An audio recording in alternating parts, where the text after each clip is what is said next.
Halo, Assalamualaikum warahmatullahi wabarakatuh. Salam sejahtera. Salamun qaulam mir rabbir rahim. Dari saya, Ratu Sarina Soekarno. I introduce myself first. My name is Gusti Kanjeng Ratu Sarinah Winda Fitriana Soekarno, alias Ratu Anissa Sumani Sarinande, alias Dewi Retno Suprabawati atau Retno Dumila. Nama alias saya panjang dan banyak sekali. Kalau di Hong Kong namanya Rebecca Tan. Kalau di Amerika namanya Jessica. Kalau pokoknya di setiap negara beda-beda nama. Apa kabar dulur semua? Saudara-saudaraku dari Sabang hingga Merauke. Apa kabar semuanya? Semoga dalam keadaan sehat walafiat, dalam berkah, sehat lahir batin, diberikan amanah yang baik, diberikan perlindungan dari Allah Subhanahu wa Ta'ala, dimudahkan segala urusan dan rezekinya. Semoga berkah dan mendapat anugerah. Saya Ratu Sarina Soekarno melanjutkan The History Banking and Illuminati. Saya akan melanjutkan sejarah perihal tentang perbankan dan juga Illuminati dari versi Nusantara, ya. Kemarin saya menjelaskan banyak hal, terutama proses awal mengapa Knight Templar atau kesatria-kesatria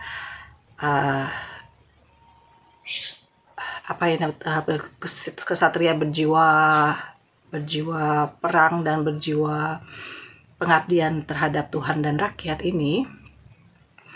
Mereka melakukan banyak investigasi, banyak survei, dan mengeksplor aset-aset yang dahulu ditinggalkan oleh Nabi Sulaiman. Dari sejarah sebelumnya saya jelaskan bahwa Nabi Sulaiman dan Ratu Bilqis ini awalnya berasal dari tanah Jawa. Kemudian mereka membuat istana di Yerusalem. Ya, diperkirakan tepatnya, mudah-mudahan nggak salah, itu di daerah dekat Al-Aqsa. Nah, setelah wafatnya Nabi Sulaiman, maka kemudian Ratu Bilqis bersama dengan asisten-asistennya atau pelayan pribadinya dan para abdi-abdinya pindah ke Solo. Tepatnya saat itu perpindahan Ratu Bilqis ke Jawa atau Solo itu tepatnya di daerah Candi Borobudur.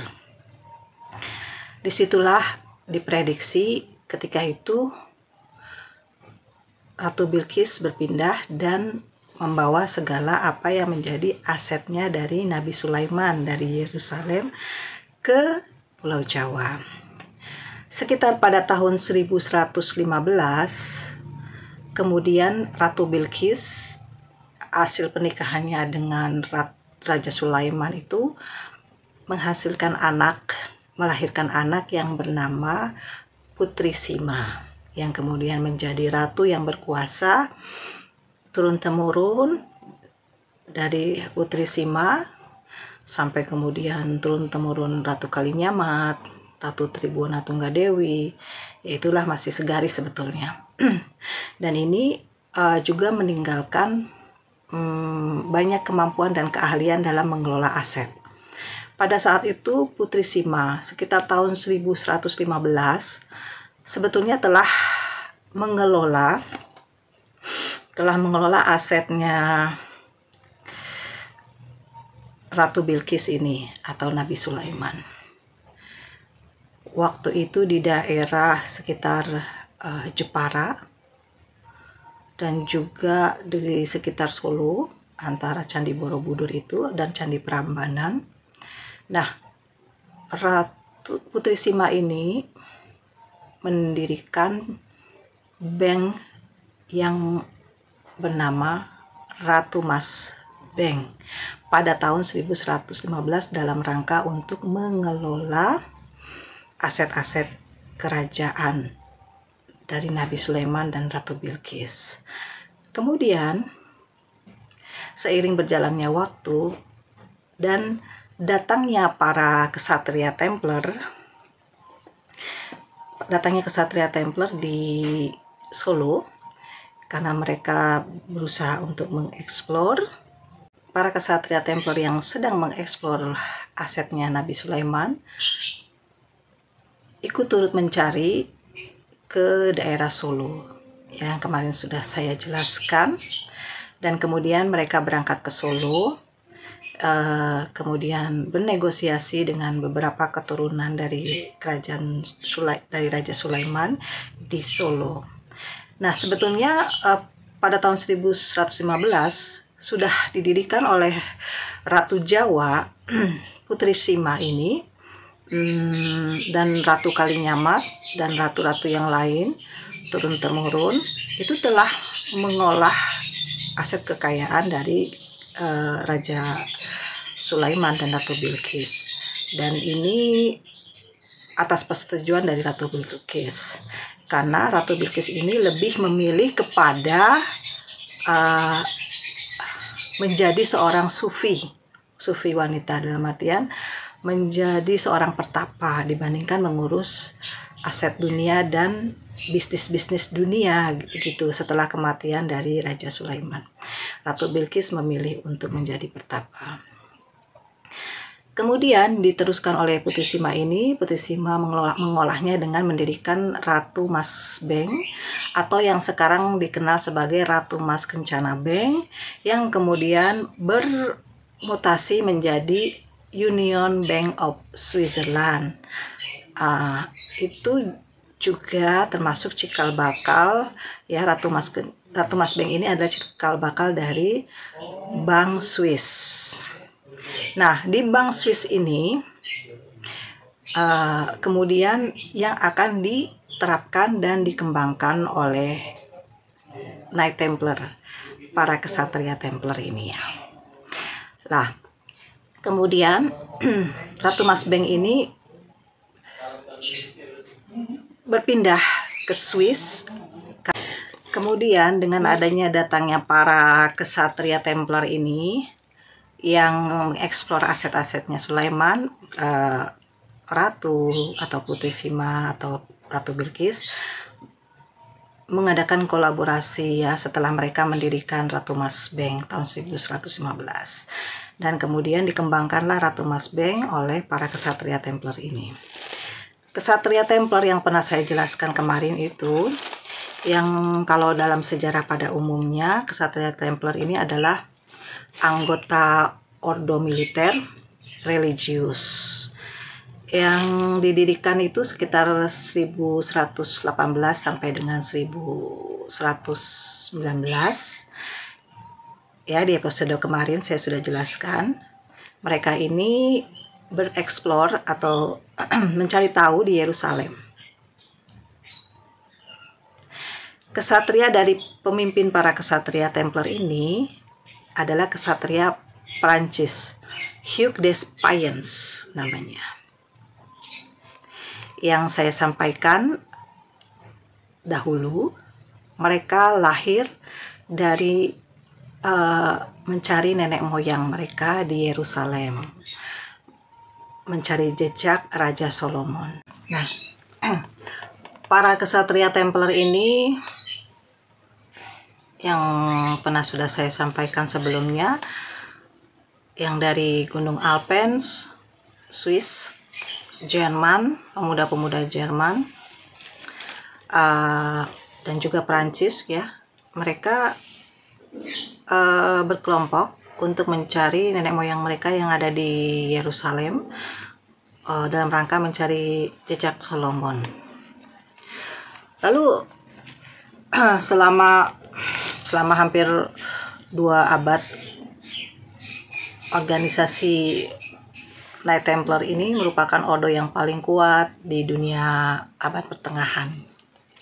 Pada saat mereka mencapai puncaknya kekuasaan pada tahun 1300, itu yang awal saya ceritakan kenapa dia mencapai puncak kekuasaannya pada tahun 1300, karena waktu itu sudah bertemu dengan para keturunan raja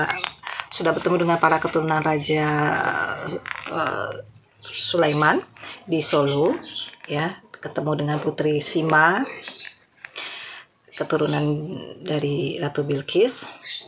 Maka mereka mengelola aset-aset kekayaan dari Raja Solomon bekerja sama dengan Putri Sima, yang kita kenal dengan Ratu Mas Kencana Beng saat ini, dan yang didirikan 1115. Kemudian Ratu Mas Kencana Beng itu dipindahkan ke Swiss dan dikelola oleh para kesatria Templar yang sekarang kita sebut sebagai Union Bank of Switzerland. Ya.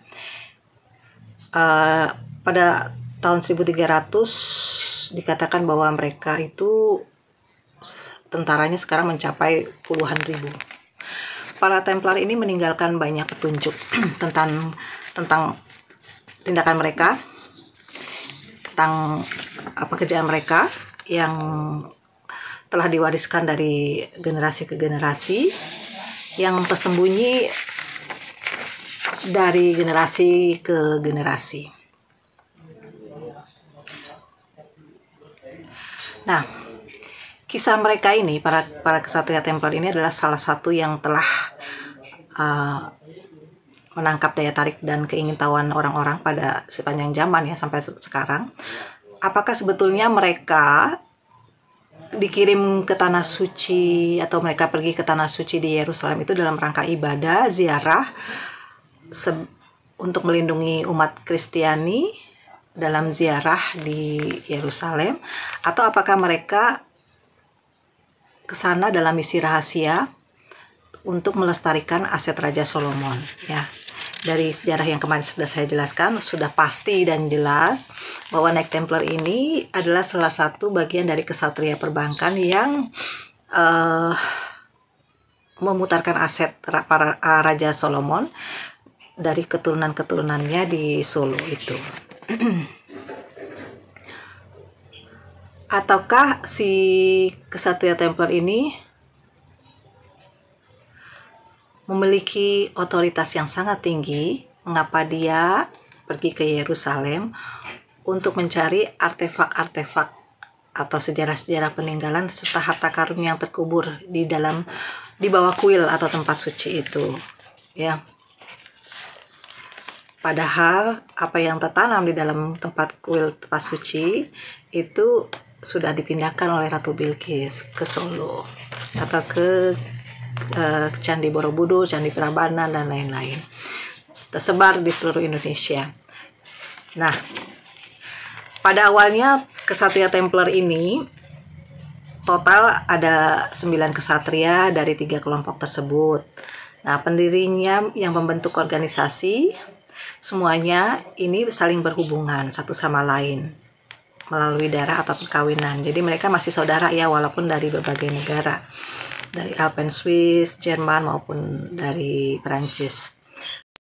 Mereka itu ada sebagian biarawan, ada juga yang sebagian sufi, ada yang seorang alim, adapun tentara. Tapi mereka adalah sebuah paradoks tanpa preseden karena mereka tidak pernah sama sekali mengatakan bahwa mereka telah menggali artefak ya. Mereka tuh nggak pernah menggali artefak atau harta karun yang terkubur di bawah kuil dan tempat suci dari jejak harta Solomon. Justru mereka tahu harta Solomon itu larinya ke Solo.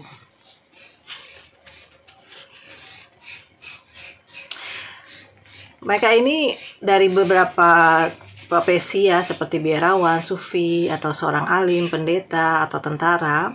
Mereka adalah paradoks tanpa presiden karena tidak pernah mereka kelihatan sebagai pendeta tapi berdoa. Mereka berdoa dengan mengangkat senjata.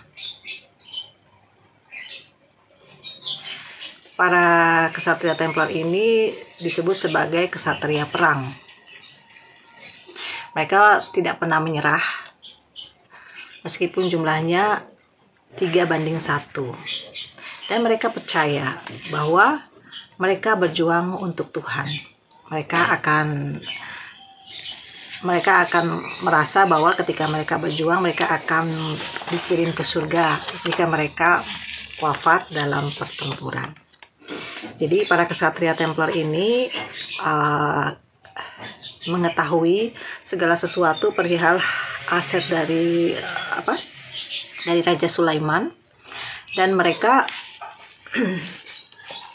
ini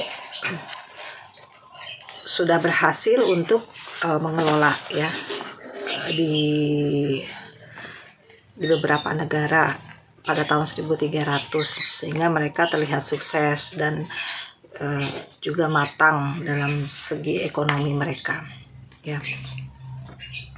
Jadi kalau dalam sejarah, kesatria Templar ini tidak pernah merusak atau menggali, bahkan menjajah kuil-kuil suci yang ada di Yerusalem ya. Semoga bisa dicontoh oleh para Israel dan Palestina untuk menghentikan perang, entah apa yang dipeributkan, tapi saya Ratu Sana Soekarno mendukung penuh jika Palestina ingin merdeka dan ingin berdaulat. Dan untuk Israel, silakan memberikan legowonya bagaimana supaya bersatu dengan Palestina atau berpindah dari Palestina mencari kehidupan yang lebih baik. Karena sekarang di Yerusalem tempat suci atau ibadah suci itu berpindah ke Candi Borobudur. Begitu ya. Oke, kita lanjutkan yang kemarin, episode yang ketiga ini ya. Setelah kesatria Templar ini yang kita kenal sebagai kesatria perbankan, yang mereka pandai mengelola keuangan, pada tahun 1300 sempat sukses, dan mereka menerbitkan surat berharga dari aset gold, emas dari kerajaan Solomon yang ada di Pulau Jawa, dan mereka melakukan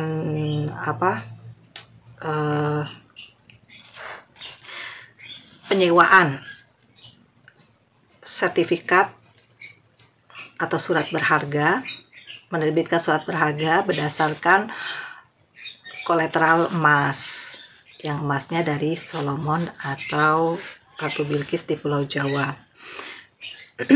Melalui keturunan Ratu Bilqis, dari mulai Putri Sima terus ke Ratu Kalinyamat, ke Pakubono, ke Sambernyowo, ke raja-raja Indonesia lah yang ketitipan aset Ratu Bilqis ya. Nah, si kesatria Templar ini atau kesatria perbankan ini menerbitkan paper ini dan memberikan sewa. Ya, mereka para kesatria Templar ini meminjamkan surat berharga tersebut yang di backup oleh kolateral emas ini kepada beberapa negara ya. Saya katakan di sini kesatria Templar atau kesatria perbankan ini bisa kita kenal saat ini sebagai Rothschild ya. Oke, kita lanjutkan yang kemarin. 1700 until 1800 400 after decade, one German banker backing a local prince quickly catch on to this and sees the huge potential. They eventually changed their name to Rothschild. He has 5 sons who are sent out across. He has 5 sons who are sent out across Europe to establish banks, one in each chosen country they established in England, France, Italy, Germany, and Austria, where they become the King's Bank, or as we call them now, Central Bank. Ya. Pada tahun 1700 sampai 1800 Masehi, salah seorang bankir Jerman yang mendukung pangeran setempat, ya, ibaratnya pangeran dan raja-raja yang ada di Solo ini, untuk dengan cepat mengambil potensi besar yang ada pada raja-raja keturunan dari Raja Solomon yang ada di Pulau Jawa. Mereka kemudian mengambil potensi yang sangat besar, yaitu dengan memutar keuangan, memutar emas dari para raja-raja, ya. Kemudian setelah mereka berjaya, para kesatria Templar ini kita kenal dengan perubahan nama menjadi Rothschild, bukan lagi Knight Templar, ya. Dan Rothschild ini memiliki putra, ada 5 putra yang dikirim ke seluruh Eropa untuk mendirikan bank di setiap negara yang mereka pilih. Mereka mendirikannya di Inggris, Prancis, Italia, Jerman, dan Austria, di mana kemudian 5 anak dari Rothschild ini menjadi Raja Bank, atau sekarang kita sebutnya sebagai Bank Sentral, ya. Dan kemudian first to be established was the Bank of England. Instead of lending the English king gold bullions to use for paying for war efforts, they get the right and only term to issue papers and representing that gold, or the paper money. The king's loan will run at 8% interest for eternity, paid in gold. No need to pay the principal. Since Rothschild in his turn borrows gold certificates at an interest of 2 until 4% per year, he is on to a very good business. Ya. Nah, pertama kalinya mereka, putra-putranya Rothschild ini, mendirikan Bank of England, ya. Jadi Rothschild ini sebenarnya ada kaitannya kan dengan para raja-raja di Solo, ya. Karena Rothschild inilah yang mengelola aset emasnya raja-raja Solo menjadi suatu paper, ya, menjadi suatu surat berharga. Nah, jadi ada plus dan minusnya dalam pengelolaan aset kerajaan di Pulau Jawa ini. Dikelola oleh Rothschild dan beberapa para bankir-bankir yang lain, yang merupakan 5 putra dari Rothschild ini, ya. Jadi pengelolaan terhadap surat berharga yang di backup sama emas ini bisa jadi memberikan nilai positif dan negatif bagi dunia. Ya, sebenarnya semua ini yang terjadi di dunia, mau ada perang, mau ada perdamaian, itu sebenarnya tergantung dari raja-raja di Nusantara. Karena raja-raja Nusantara inilah yang merupakan pemodal dari seluruh kekayaan raja-raja di dunia, ya. Nah, dari kemudian setelah didirikannya Central Bank, maka yang pertama kali didirikan adalah Central Bank of England, Bank of England, ya. Bank of England ini merupakan central bank di Inggris, Yang kemudian alih-alih bank ini meminjamkan emas kepada Raja Inggris untuk digunakan dalam pembayaran senjata-senjata perang untuk keperluan perang saat itu. Dan raja-raja ini yang berhak dan merasa berhak, dan hanya merekalah yang bisa menerbitkan surat-surat yang mewakili emasnya Raja Solomon itu atau Raja Jawa itu ya. Nah, uang kertas ini yang disebut sebagai bahan fisik dari hasil kolateral emas. Mereka mencetak uang kertas yang merupakan pinjaman dari Kings. Pinjaman Kings inilah pinjaman emasnya Solomon ini. Kemudian mereka Inggris, raja-raja Inggris ini dalam penerbitan surat berharga emas dan percetakan uang dikenakan bunga sebesar 8% untuk selamanya. Nah, mereka yang meminjam, para raja-raja Inggris ini akan membayar 8% dari nilai pokok. 8% itu dari nilai dividen. Ya, mereka tidak perlu lagi membayar nilai pokok. Ya. Jadi nilai pokoknya tetap, dividennya tiap tahun dan sampai selamanya harus mereka bayar bunga 8%, ya.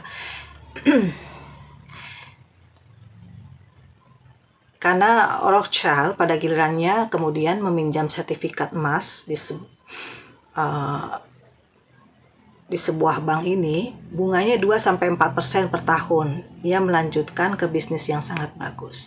Nah, jadi Rothschild sendiri akan membayarkan pinjaman emasnya dia kepada Raja Solo dengan bunga 2-4% per tahun selamanya.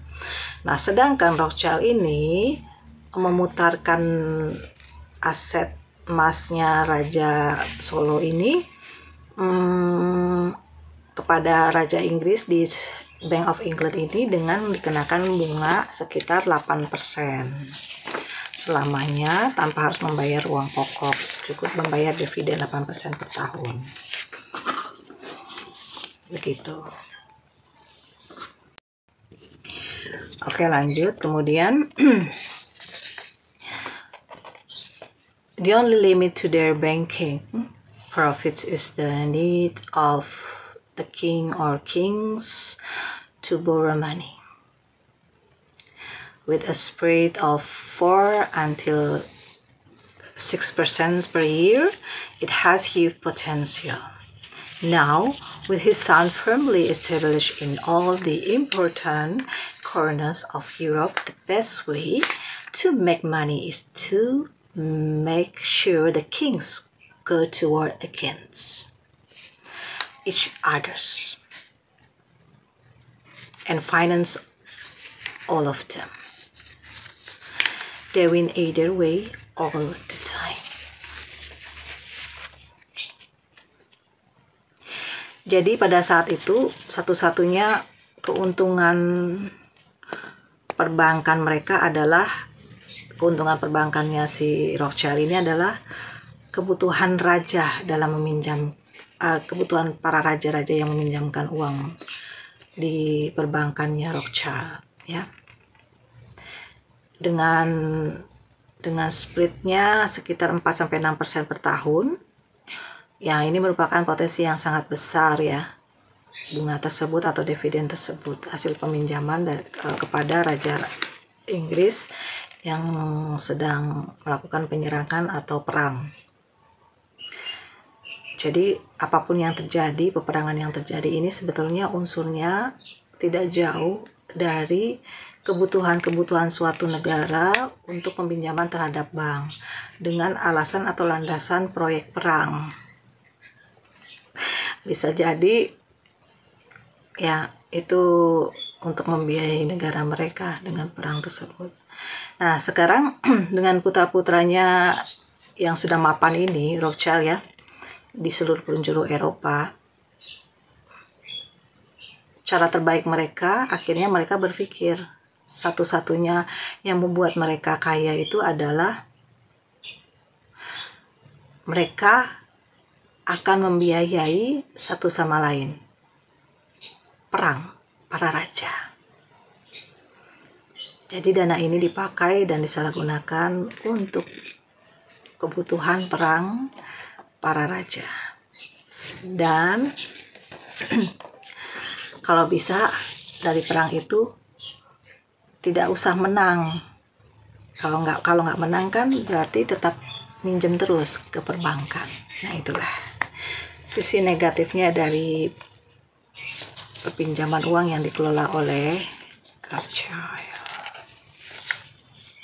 You know, wars always generate huge profits and debts, both of which are of interest to the bankers. See how the USA debts has grown from zero in early 1900 when they installed the Federal Reserve in what it is now. Its big leap in debt, except the 1930 depression, is caused by a war. World War II in Korea, Vietnam, etc. It is a proven tactic that started with Napoleon. Ya, jadi ada ini pendanaan yang diberikan untuk peperangan ini dalam rangka untuk memperoleh benefit, ya, penambahan pemasukan keuangan bagi suatu negara dengan menjajah, dengan berperang, sehingga mereka bisa punya modal dari perangan tersebut. Dan ini sangat membahayakan dari sisi kemanusiaan. Ya, jadi cobalah untuk memanfaatkan dan menggunakan aset perbankan itu dengan cara yang baik untuk kemanusiaan. Setelah kemudian World Bank berpindah ke Ibu Sarinah, nah kedepannya kita akan memanfaatkan aset-aset para raja-raja Solo ini yang telah dialihkan kepada saya ini untuk kepentingan kemaslahatan umat, ya, bukan untuk kepentingan perang lagi. Oke, setuju ya? Bahaya kalau aset digunakan untuk kepentingan perang. Kemudian pemanfaatan dari dana-dana ini yang dilakukan di zaman dahulu dengan untuk kebutuhan perang atau penguasaan terhadap suatu wilayah, ya, sebagai landasan dari underline dari peminjaman dana-dana di bank sentral yang didirikan oleh Rothschild, ya, atau Knight Templar ini. Ini kisah tentang Napoleon, ya, yang terkait dengan perbankan, tetap terkait dengan perbankan Raja-Raja Solo, ya. Napoleon, what better person to support for this purpose of profits and debt than Napoleon? Small guy with huge ego and worldwide ambitious, yeah. The Napoleonic Wars is what really got the Rothschilds started. For example, the Battle of Waterloo, yeah. Thanks to their superior network, they knew before anybody else who won and that alone.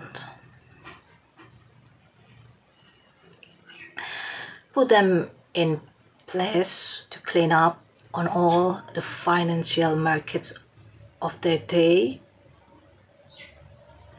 The players knew to watch what Rothschild was doing, which they used to their full advantage.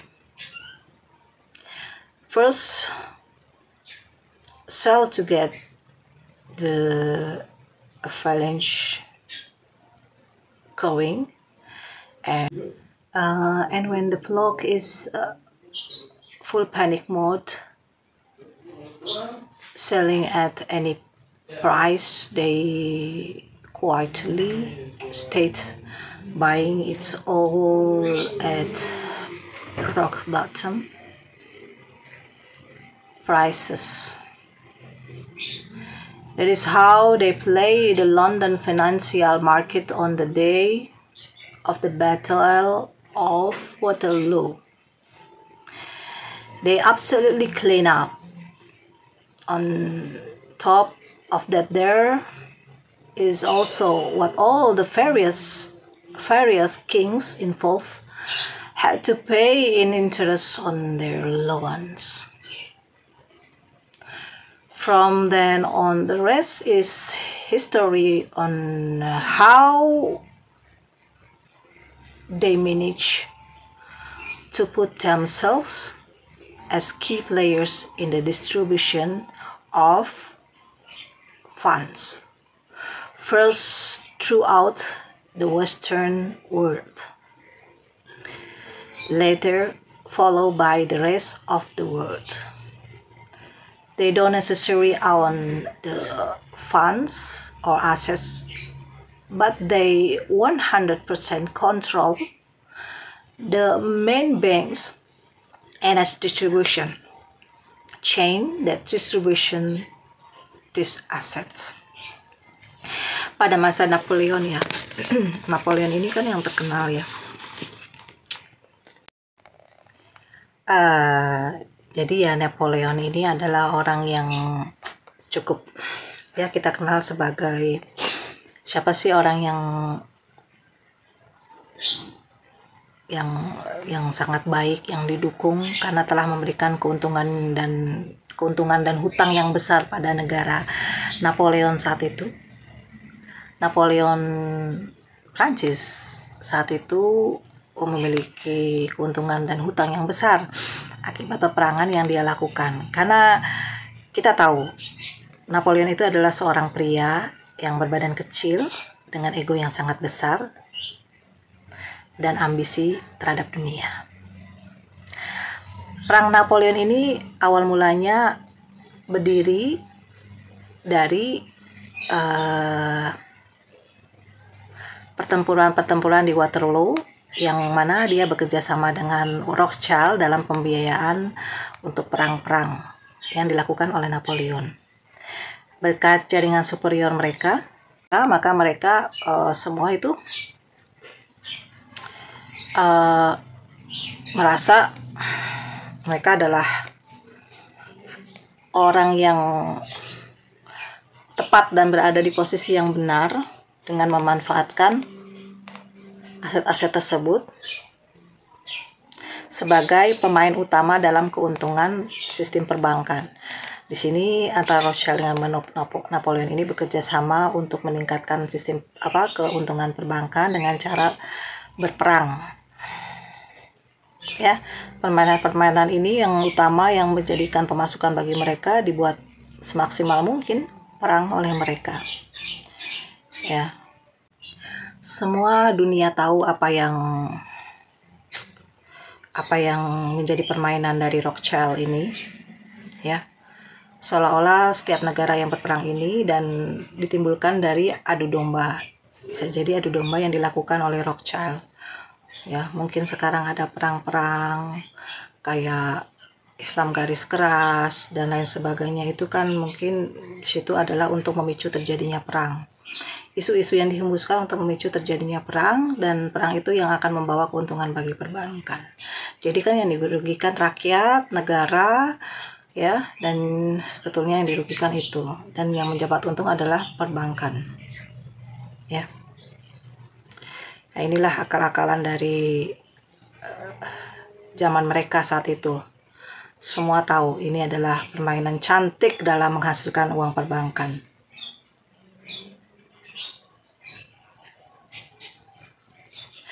Dan juga permainan-permainan dalam jual beli di pasar keuangan.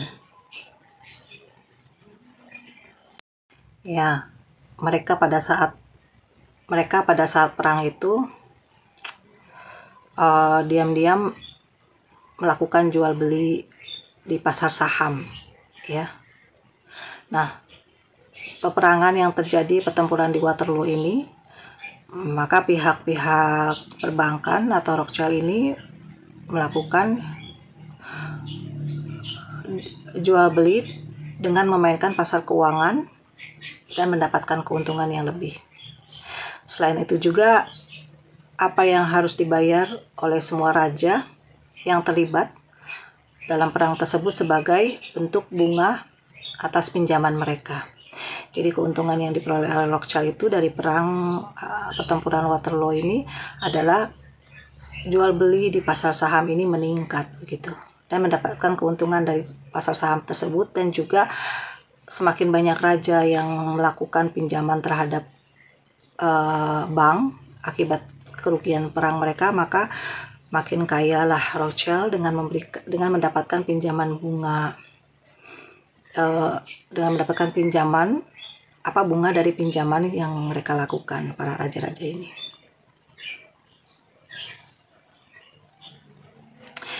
Sejak saat itu tinggal sejarah. Semua tinggal sejarah. Bagaimana mereka berhasil menempatkan diri mereka sebagai pemain kunci dalam penyaluran dana ke seluruh.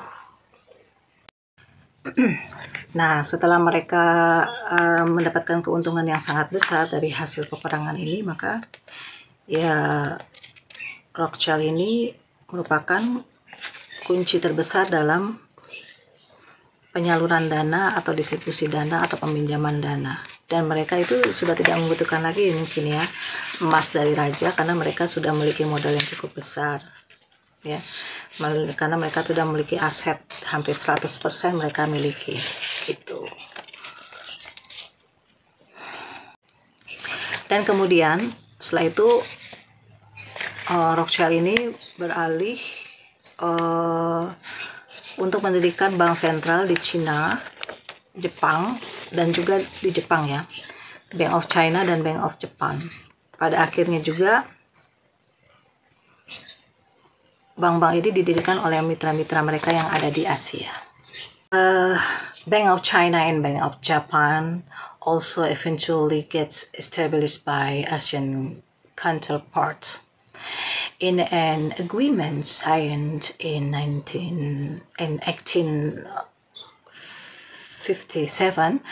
All ASEAN territories agree to have BOE oversee and control all macro banking aspects in their territories, and that agreement still stands. Today, 5 out of 7 central banks in the G7 groups are controlled by Rothschild interests. Kemudian ya, setelah mereka Rothschild setelah beraksi ke negara-negara Inggris dan Perancis, mereka juga mendirikan bank-bank di seluruh dunia, bank sentral di seluruh dunia, yaitu Bank of China and Bank Cina dan Bank Jepang ya, Bank of Japan. Mereka mendirikan bersama dengan mitra-mitra Asia mereka ya. Dalam perjanjian yang ditandatangani pada tahun 1857, seluruh wilayah Asia sepakat agar BOE atau Bank of England ini mengawasi dan mengendalikan seluruh aspek makro perbankan di wilayahnya, dan perjanjian itu masih berlaku sampai sekarang. Saat ini 5 dari 7 bank sentral di kelompok G7 dikendalikan oleh kepentingan Rothschild. And then fat. We're talking about the fat. Aduh, sebentar. Thirsty. Haus.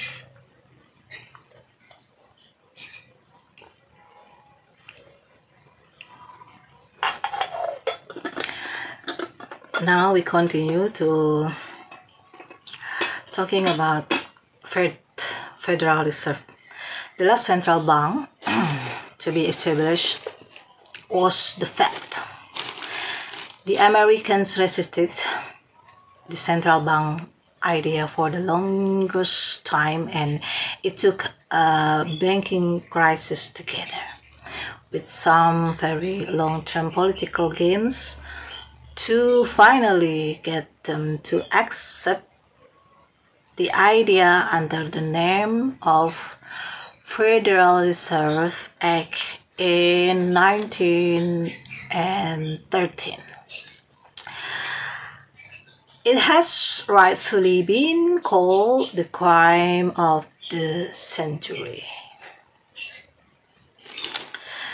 Bank sentral ini yang ini kita bicara tentang Federal Reserve ya.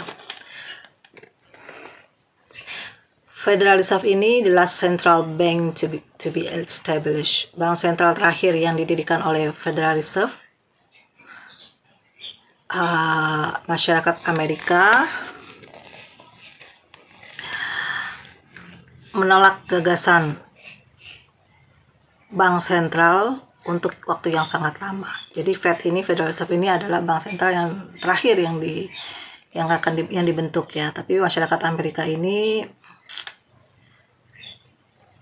dari pendirian bank-bank sentral yang dilakukan oleh Rothschild ini ya membuat resah masyarakat Amerika, dan Amerika menolak gagasan terhadap berdirinya bank sentral ini. Untuk waktu yang cukup lama, krisis dari akibat terjadinya pemanfaatan dana bank sentral ini, maka dan juga untuk mengurangi terjadinya permainan politik jangka panjang ini, maka diberi gagasan untuk akhirnya mereka membuat dan menerima pembangunan atau pembentukan Federal Reserve ya. Ini dalam rangka untuk perdamaian dunia, untuk menyatukan semua bangsa, menghentikan perang gitu kan, dari pengelolaan dari keuntungan dari bank sentral ini ya. Maka warga Amerika ini membentuk Federal Reserve ya, yang sebenarnya Federal Reserve ini adalah usul atau gagasan di PBB yang dilakukan oleh Insinyur Soekarno. Gagasan tersebut dengan nama Federal Reserve ini pada tahun 1913 dibentuk. Nanti saya akan menjelaskan mengapa Federal Reserve ini didirikan oleh Insinyur Soekarno dalam rangka untuk menjaga sistem keamanan dunia dari kenakalan dan politik dari permainan sistem perbankan yang berkepanjangan. Nanti saya jelaskan itu yang keluar dari perjanjian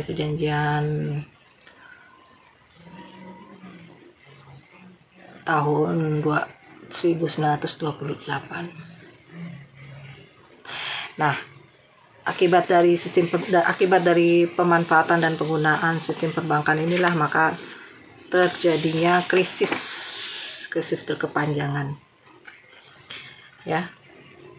Dan abad saat itu merupakan abad penuh kejahatan ya, dengan perang yang luar biasa. Yang kemudian dari pembentukan Federal Reserve ini dan juga hasil dari pertemuan dari beberapa negara dibentuknya Federal Reserve ini, the goal that ultimately back all banks can be traced to a few major sources. The Chinese royal family tracing its roots back to Genghis Khan, who conquered the world having a subjects pay tribute in gold. The Indonesians and their spices plus Solomon's legacy ini Persians and other remnants of ancient empires, the colonial powers of England, Spain, and Portugal collected lots, but also spent on spices and exotic imports. Ya, emas yang pada akhirnya yang dulu mendukung semua sistem perbankan atau central bank ini kemudian ditelusuri ke beberapa sumber utama. Sebenarnya berasal dari mana saja yang dulu dikumpulkan oleh para Knight Templar ini atau Rothschild keturunannya. Ternyata beberapa sumber emas yang terkumpul di bank sentral ini berasal dari keluarga kerajaan Tiongkok. Ditelusuri akarnya berasal dari mana, yaitu ternyata dari Genghis Khan, yang kita kenal Genghis Khan yang menaklukkan dunia dan rakyatnya dengan cara membayar upeti kepada raja dalam bentuk emas, ya. Jadi emasnya berasal dari Genghis Khan. Nah, rempah-rempah dan warisan Sulaiman, Persia, dan sisa-sisa kerajaan kuno lainnya. Kekuatan kolonial Inggris, Spanyol, dan Portugal mengumpulkan banyak uang tetapi juga mengeluarkan dana untuk rempah-rempah.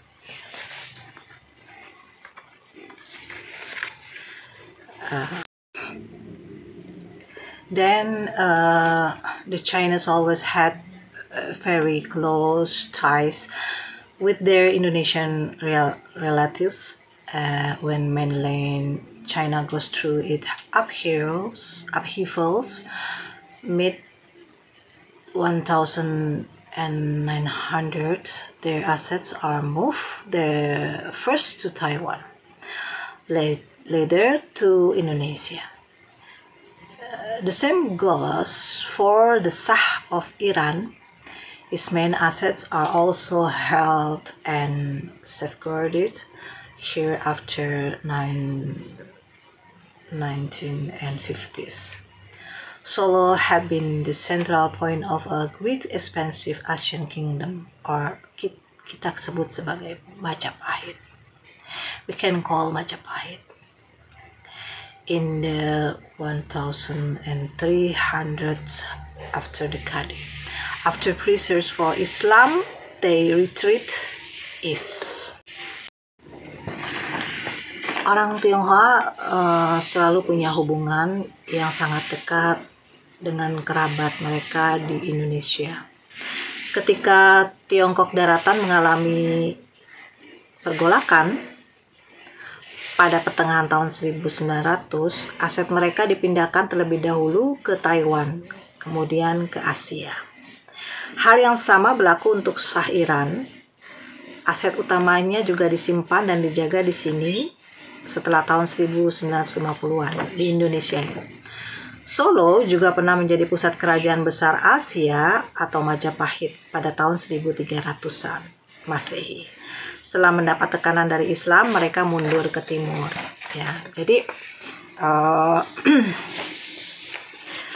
kerajaan-kerajaan ini juga ada dan tiadanya ini juga dipengaruhi oleh sistem perdagangan dan perbankan dunia, ya. Di mana saat itu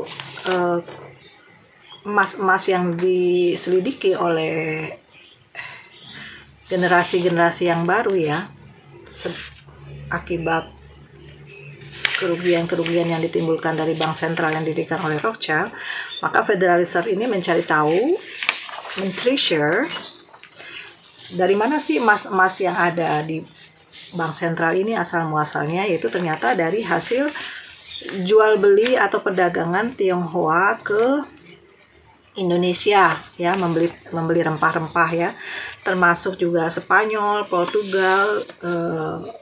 Duit-duitnya itu kan hasil jual beli dengan rempah-rempah di Indonesia, dan uang-uang itu dimasukkan ke bank sentral Rothschild. Nah,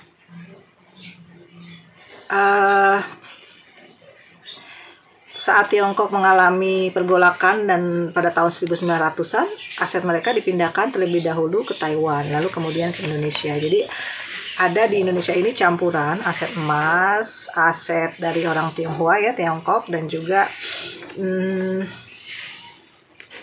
dari kerajaan Solo atau dari kerajaan Sulaiman, dari negeri Persia, dan juga dari Shah Raja Iran. Dan itu semua asetnya terkumpul di Indonesia. Jadi semua terkumpul karena mereka semua itu yang tadi saya sebutkan adalah anak cucu dari Raja Sulaiman yang dikumpulkan kemudian di Solo. Ya, dana tersebut kemudian dikelola oleh sistem perbankan dunia, namun disalahgunakan oleh sentral bank yang didirikan oleh Rothschild.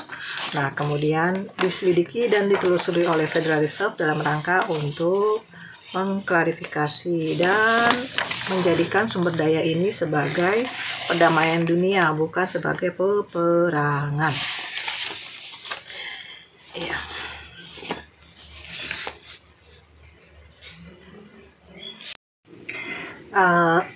Nah, and then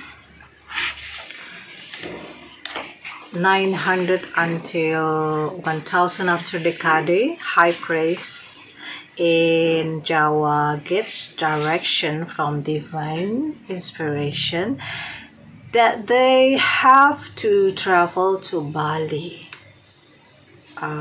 one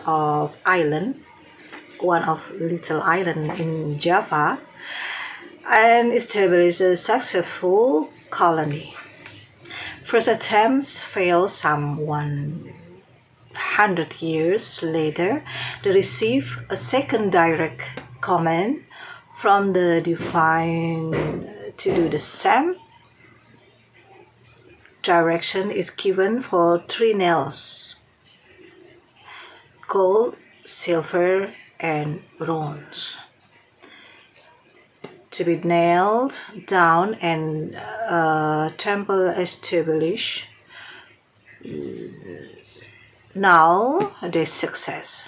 By 1500 after decade, the whole royal court of Solo have moved here to safeguard the traditions and culture from the creatures of Islam. Jadi ketika tahun 900 sampai 1000 Masehi, para imam besar di Jawa mendapat arahan dan ilham. Ya. Jadi untuk bersatunya para kerajaan-kerajaan akibat mundurnya kerajaan Majapahit dari pertempuran dengan kerajaan Islam, maka para imam besar di Jawa mendapat arahan dan ilham dari ilahi bahwa mereka harus melakukan perjalanan ke Bali atau Jawa kecil dan mendirikan koloni yang sukses. Ya. Nah, upaya mereka gagal sekitar 100 tahun. Kemudian mereka menerima perintah langsung lagi yang kedua dari Tuhan untuk melakukan hal yang sama, pergi lagi ke Bali. Arahan yang diberikan adalah untuk 3 paku, yaitu emas, perak, dan perunggu, untuk dipaku dan di sebuah bait suci yang didirikan mereka, dan akhirnya semua berhasil. Semacam ritual ya yang mereka lakukan untuk di Pulau Bali. Pada tahun 1500 Masehi, seluruh istana kerajaan Solo telah dipindah telah dipindah ke Bali ya untuk menjaga tradisi dan budaya dari tekanan Islam. Jadi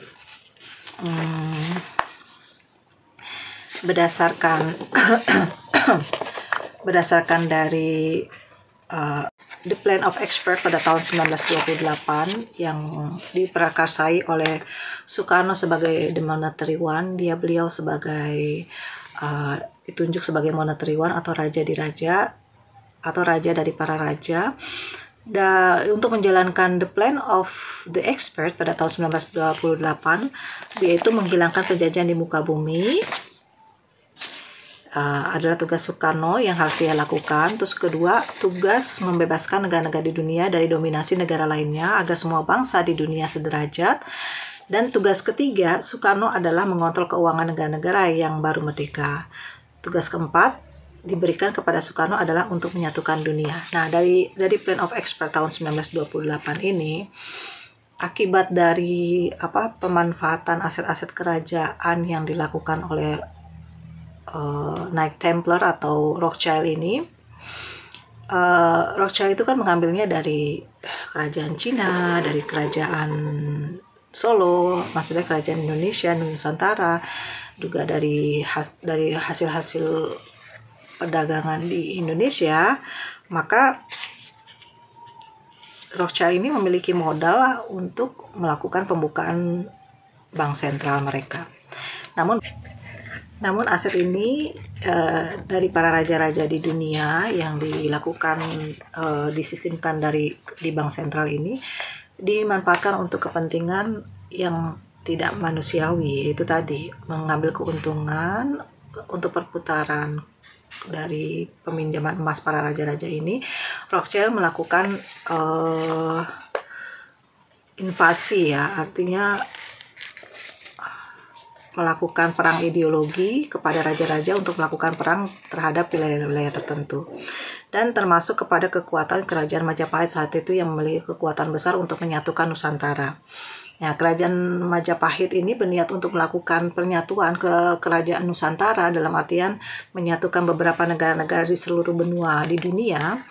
Dengan Sumpah Palapanya ini, Majapahit ini mengalami penyerangan-penyerangan dari beberapa kerajaan, yaitu terutama diadu domba oleh kerajaan Islam saat itu, dan akhirnya kerajaan Majapahit ingin mempertahankan ideologi mereka untuk menjaga tradisi. Mereka terpecah, ya, menuju Solo, Bali, dan lain-lain begitu. Nah, pada saat itu juga akhirnya di Plan Expert ini tahun 1928 Soekarno membuat suatu kebijakan seperti mendirikan PBB, United Nations, Federal Reserve, IMF, World Bank, dan lain-lain, karena dari hasil pertimbangan bahwa aset-aset kerajaan Indonesia atau Nusantara ini dibawa oleh Rothschild untuk dikelola dan dimanfaatkan untuk hal yang positif maupun yang negatif, tapi lebih banyaknya ke negatif. Maka Soekarno ingin mengembalikan kembali seluruh aset-aset kerajaan Indonesia yang tersebar di seluruh negara waktu itu di bank-bank sentral dengan cara itu tadi, The Plan of Expert, ya, acara Sumpah Pemuda tahun 1928, yang kemudian Soekarno mengumpulkan beberapa tokoh-tokoh pemuda atau Wong Jawa, Wong Sumatera, Wong Sunda, dan lain-lain. Itu adalah raja-raja sebetulnya, perwakilan keturunan dari para raja-raja, untuk sama-sama berniat mengembalikan kembali aset kerajaan yang berserakan di luar sana, ya, termasuk ketika PT Freeport itu adalah bagian dari pemanfaatan atau pengembalian aset Indonesia atau kerajaan kita yang diambil di Belanda, dan kemudian di Belanda ini dirampas karena perang dengan Amerika, dan kemudian dikembalikan lagi kepada Indonesia. Jadi Plan Expert ini adalah mengumpulkan Plan Expert atau Sumpah Pemuda ini, sebenarnya unsur lainnya adalah mengumpulkan seluruh raja-raja di Indonesia dan di dunia dalam rangka untuk mengembalikan kembali dan mengumpulkan kembali aset-aset kerajaan dari nenek moyangnya, yaitu Nabi Sulaiman, ya, yang anaknya tersebar di seluruh penjuru gitu. Nah, kenapa dikumpulkan aset-aset ini?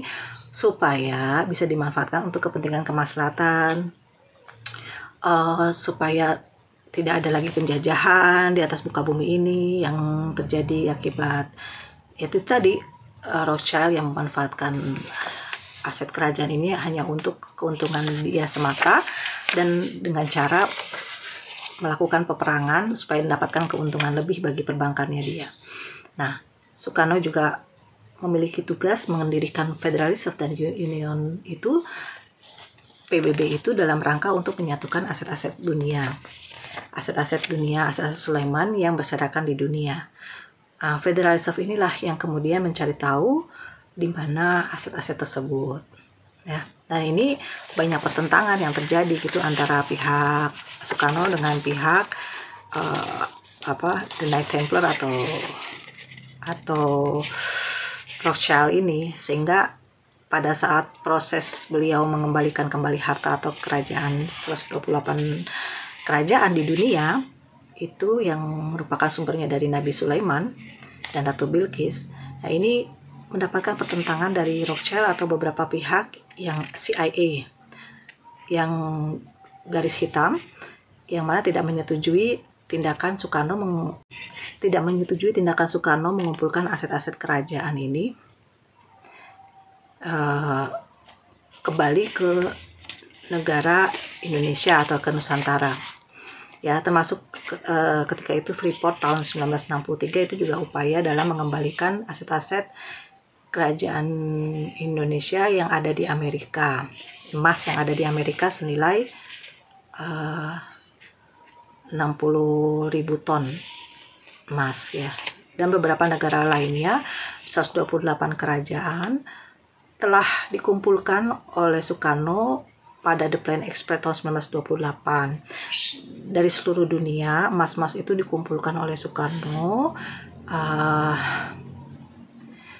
Totali dari aset Nabi Sulaiman itu sekitar 75 juta metrik ton emas yang kemudian oleh Soekarno dijadikan sebagai kolateral, ya, dijadikan sebagai kolateral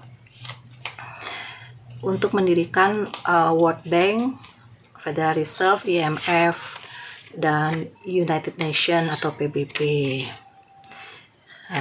Begitu. Jadi sebenarnya 75 juta metrik ton emas itu sebenarnya berasal dari mana sih? Kan nggak mungkin 75 juta metrik ton ini dibawa-bawa ke sana kemari begitu. Nah, ternyata 75 juta metrik ton emas ini diambil dari surat-surat yang ada di mana disebut sebagai surat tanah perponding. Jadi yang namanya surat tanah perponding kemudian dijadikan landasan atau sertifikat kolateral di World Bank ya, dan di bank-bank sentral dunia itu surat perponding yang dimana di bagian bawahnya ada sumber daya alam berupa emas, berlian, platinum, minyak, dan sumber-sumber mineral lainnya, dan tanah perponding yang di bagian atas berupa rempah-rempah, juga pohon-pohon jati dan juga panen-panen pangan itu juga termasuk dalam aset perponding yang hasil-hasilnya di perponding bawah dan perponding atas itu dijadikan kolateral untuk di World Bank. Makanya oleh sebab itu tanah perponding itu tidak boleh diperjualbelikan oleh kita.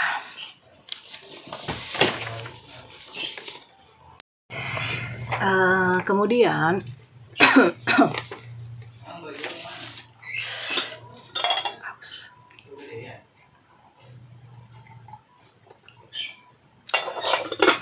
Kemudian 900 until 1600 after decade, further exploration and people goes east. There are really interesting linguistic and cultural traces indicating contact between Jawa or Bali, we can call Majapahit, and Polynesian, Mayan, or Americans. A few example: Hawaii Kiki, Honolulu, Maori has meaning in Japanese language. Mayan and Bali calendar use very similar symbols. Majapahit Solo Temple and Mayan temples are identical. Yep. Setelah kemudian para alim ulama gitu ya bermunajat kepada Tuhan, mendapatkan ilham bagaimana caranya mengembalikan aset-aset ini.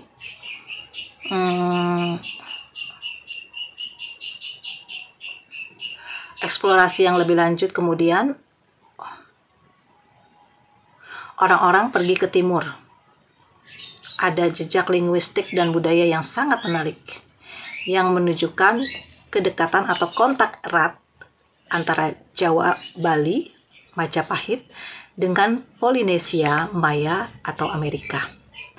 Beberapa misalnya yang di Amerika tuh ya, ada Waikiki, Honolulu, Maori, mempunyai, jadi negara yang tadi memiliki kedekatan yang dalam dengan Pulau Jawa.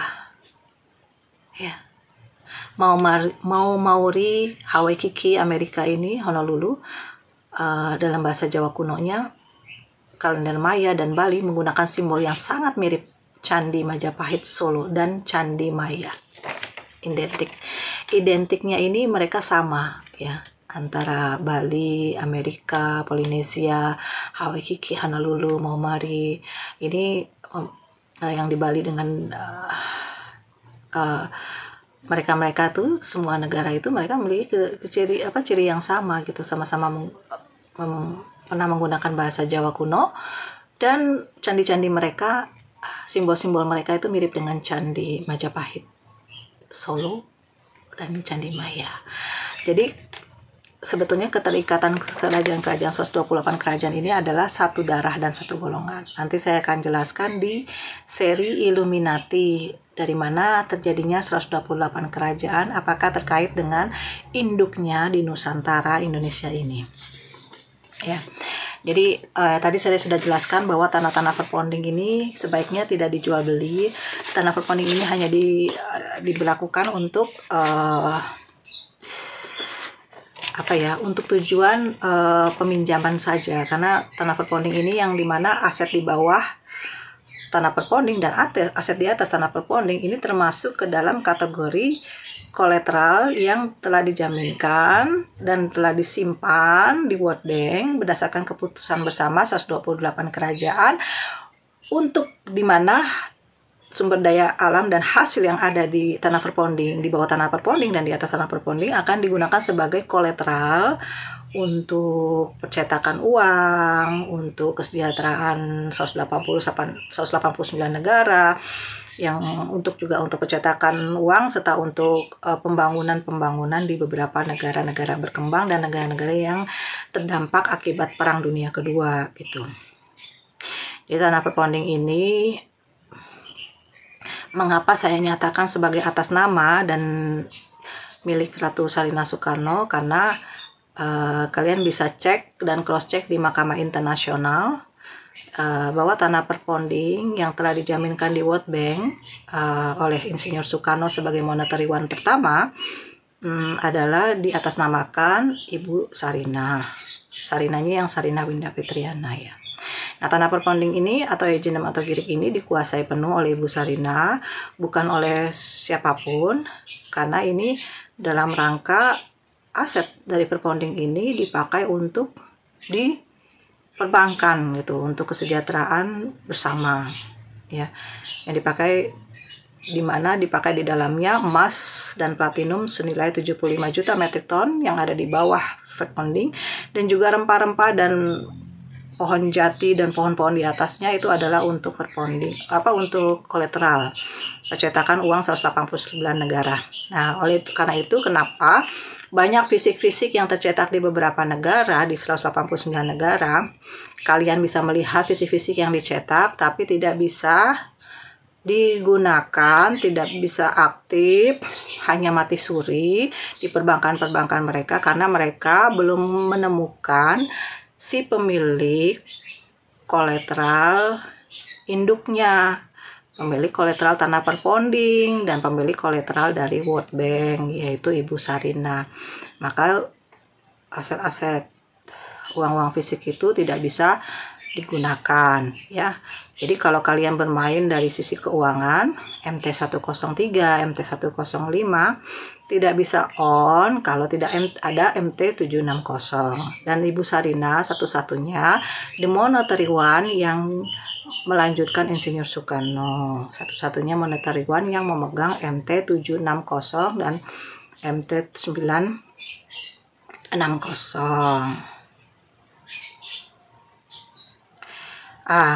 Kalau di tanah perponding ini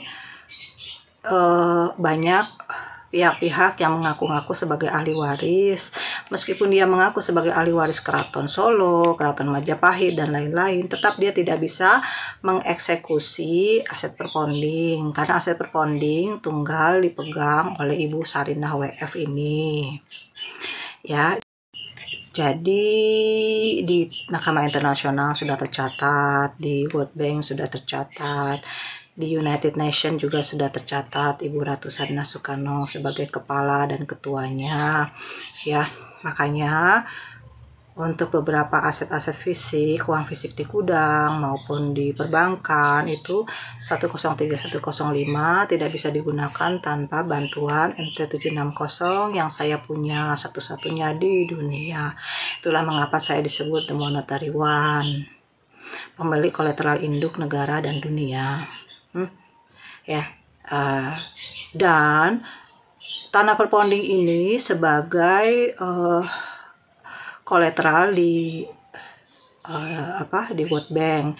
Nah, kemudian di World Bank kok. Tanah perponding ini dijadikan sebagai kolateral di Union Bank of Switzerland yang saya pernah ceritakan tadi, bahwa Union Bank of Switzerland induknya sebelumnya adalah Ratu Mas Bank yang didirikan tahun 1115 sebelum adanya Majapahit.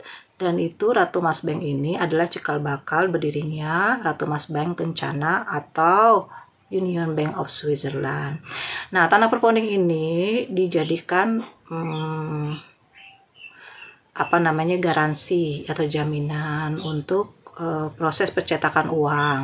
Nah, World Bank ini yang mengatur siapa saja negara yang membutuhkan keuangan tersebut. Ya, entah itu negara berkembang atau negara-negara yang akibat Perang Dunia Kedua, atau negara-negara miskin, negara-negara terbelakang. Nah, dari World Bank itu kemudian ditentukanlah berapa akan dicetak uang. Nah, disitulah diatur oleh International Monetary Fund. Lalu Federal Reserve bertugas untuk mengontrol segala percetakan uang di tiap-tiap negara yang membutuhkan. Jadi tidak mustahil dan tidak bohong bahwa tanah perponding itu dijadikan kolateral di UBS untuk juga memberikan kepada World Bank, dan World Bank memberikan kepada bank-bank sentral di seluruh dunia. Dan bank-bank sentral ini memberikan modal kepada 300 bank terbesar di dunia. Jadi saya bacakan ya. Ini 300 perusahaan-perusahaan besar di dunia yang dilatar belakangi oleh kolateral dari perponding yang di Union Bank of Switzerland yang kemudian dimanfaatkan oleh World Bank, dan World Bank memberikannya kepada bank-bank sentral seluruh dunia, seluruh negara, di mana di situ adalah total amount US dollar 97 billion US dollar instrument obligation, and this is specimen form of note allows for alternative floating reference rates, treasury and prime, or a fixed rate. It also contains standard alternative interest rate to be effective under certain circumstances. Nah, jadi 97 billion US dollar yang merupakan terakumulasi dari emas, dari gold, itu berasal dari tanah perponding. Dari tanah perponding yang suratnya dipegang oleh kerajaan. This form of note may be used only for insurance depository transaction in the Switzerland in Indonesia. Nah, antara Swiss dengan Indonesia ini mengadakan kerjasama di mana di sini memberikan jaminan deposito atas 97 billion US dollar sebagai obligasi yang kemudian dipinjam oleh beberapa bank sentral. Using power attorney only signatory guarantee medallion 1 of 1 in all locations.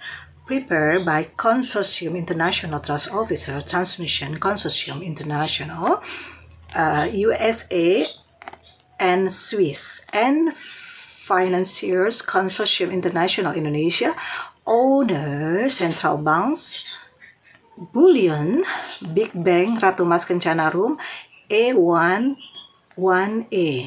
Nah, yang saya bilang tadi yang saya katakan ini Ratu Mas Kencana Bank yang merupakan kerjasama antara Indonesia dengan Swiss, yang merupakan Ratu Mas Bank ini cikal bakal dari Bank Swiss ya, atau disebut Ratu Mas Kencana Bank tahun 1115. One of part calculation access totally Bank of Japan together distribution payment of Bank of Tokyo.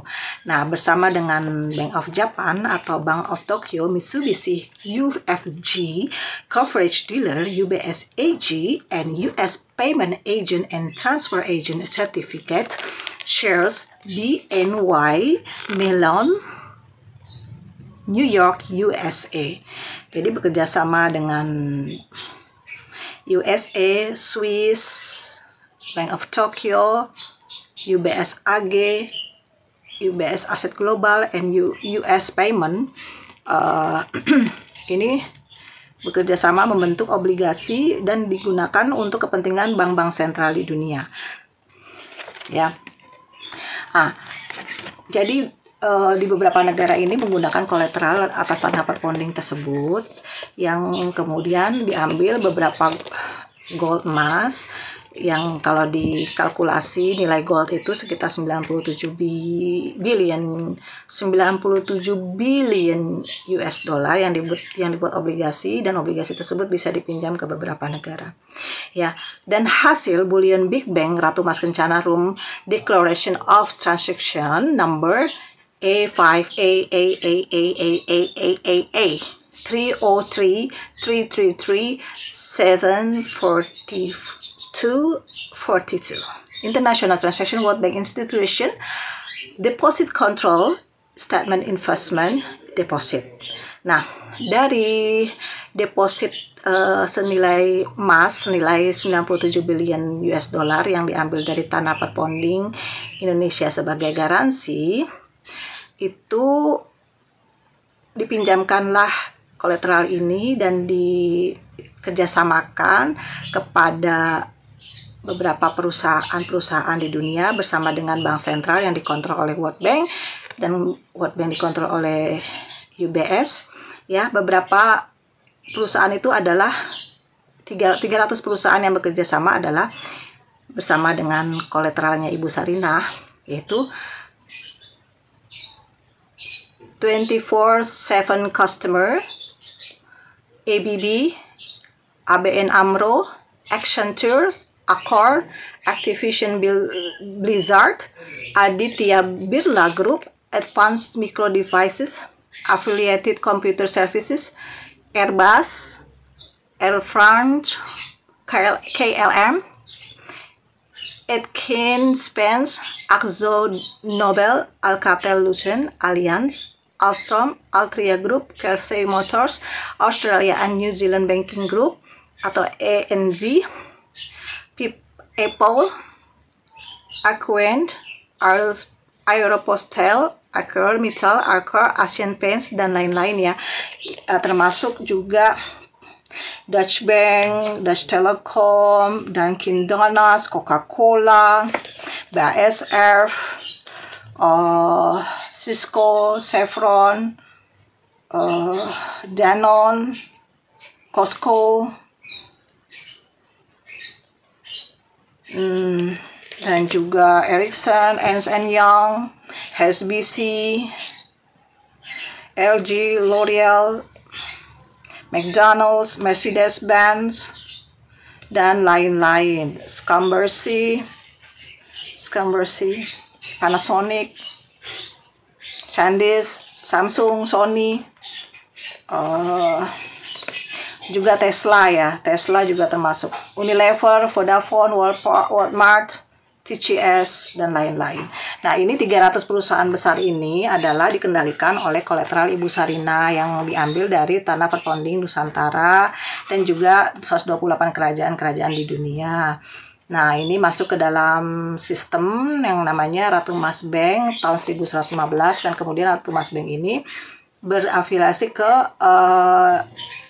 atas nama UBS ya. Nah, kemudian UBS kita masukkan deposit berupa emas dengan nilai 97 billion US dollar yang dipakai untuk kolateral penyeimbang,